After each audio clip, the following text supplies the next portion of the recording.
Hey everyone! Welcome to my channel where I share real-life experiences of living with autism, spectrum disorder, and ADHD. From everyday challenges, I'm here to break the stigma, build understanding, and connect with others on this journey.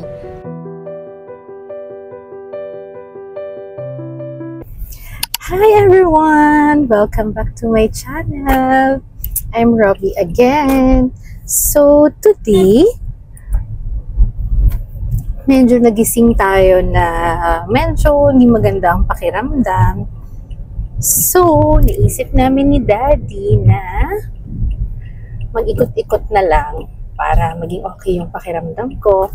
So, this is our, hindi naman routine, pero ito yung ginagawa namin mostly pag ganito yung pakiramdam ko. So, sa mga bago sa channel ko, I'm Robbie nga pala. I have autism spectrum disorder, level 1, and ADHD. Bali, because of my autism, may mga times talaga na ganito ako, na sobrang nadadown ako, at hindi ko siya napipigilan. Pero I'm taking meds din naman. Para mas maka-help din, I have to see nature. Yan yung mga nagiging not a routine, pero at least yun yung mga ginagawa ko.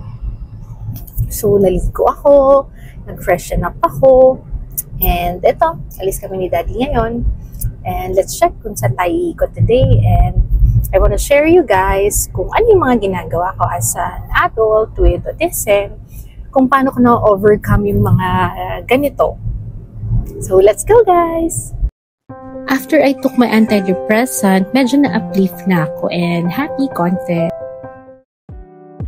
Nadaan muna kami sa favorite kong restaurant para bumili ng coffee here para dalhin kung saan kami tatambay para kumalma yung pakiramdam ko.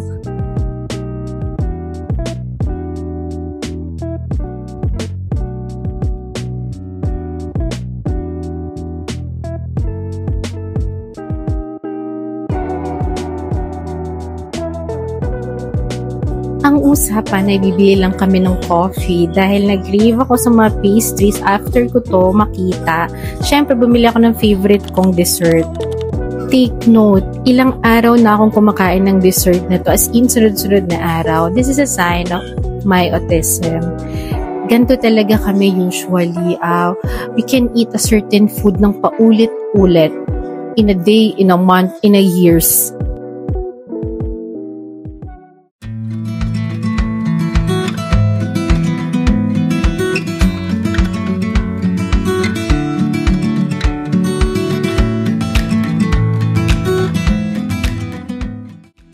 To calm my mind, dito kami nag-decide na tumambay while kumakain ng nakaharap sa dagat. Sobrang nakaka-peaceful sa pakiramdam. Ito yung mga tipid hacks namin to regulate my symptoms. Nakakatulong talaga yung paglabas-labas.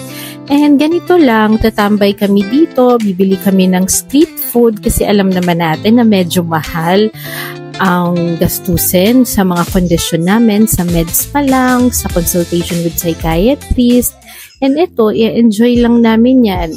Naririnig ko yung dagat, nakaharap kami sa dagat while eating street food. Malaking tulong na to regulate my symptoms para tinatry ko din minsan kahit alam kong hindi talaga kayang maiwasan ng meltdowns, but it helps din naman para hindi ako dumating sa meltdowns na naman.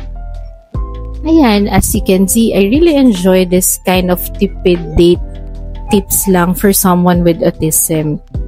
Parang therapy na rin sa akin ito. Actually, nakailang therapy na rin ako and counseling before. And psychiatrist lang talaga ang nakatulong sa akin.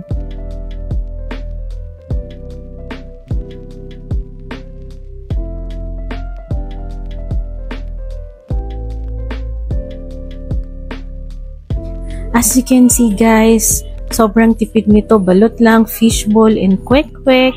And usap-usap lang while kumakain ng street food.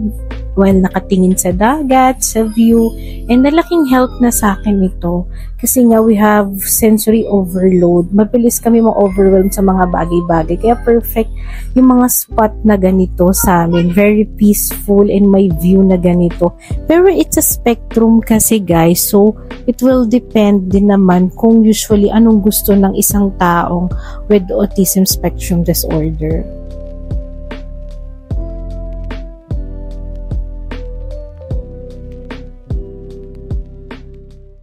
Yung reason kasi kaya medyo na down ako kasi nawala ko sa routine ko today.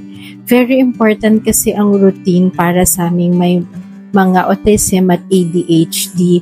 Nafo-frustrate kami pag nawala kami sa routine namin. Kaya the whole day parang hindi na maganda yung araw ko. So, I have to do things na magpapawala o magpapakalma sa akin para hindi na ako masyadong ma-down. I remember before we went to Korea, nag-meltdown ako kasi akala ko hindi aabot yung visa ko. Grabe yung iyak ko sa pagmamakaawa sa husband ko na gumawa siya ng paraan. Kasi we really hate changes. We really hate changing of plans talaga. From plan A to plan B. Frustration yun para sa amin. It will cause a meltdown talaga. Kaya very important talaga sa amin na naiintindihan namin yung sarili namin kung ano pinagdadaanan namin. Kaya usually, hinahayaan ako ng husband ko na ilabas ko yung meltdown ko either sa kotse or sa kwarto, any safe space na makapag-meltdown ako. Kasi after ko umiyak ng sobra or kahit saglit na iyak lang or yung iyak na may kasamang sigaw or mag-wild ako or everything, after nun mailabas ko yun na parang nasa skin ko siya na kailangan niyang lumabas, okay na ako after that. Saka ako makakapag-isip ng maayos to solve my problems. So if you think na someone or ikaw mismo na ganito rin, please see a psychiatrist. Sobrang laking help sa akin ng psychiatrist. Ngayon, mas naiintindihan ko na yung sarili ko kung ano nga ba yung pinagdadaanan ko. Don't be ashamed to ask help sa isang healthcare professional which is a psychiatrist.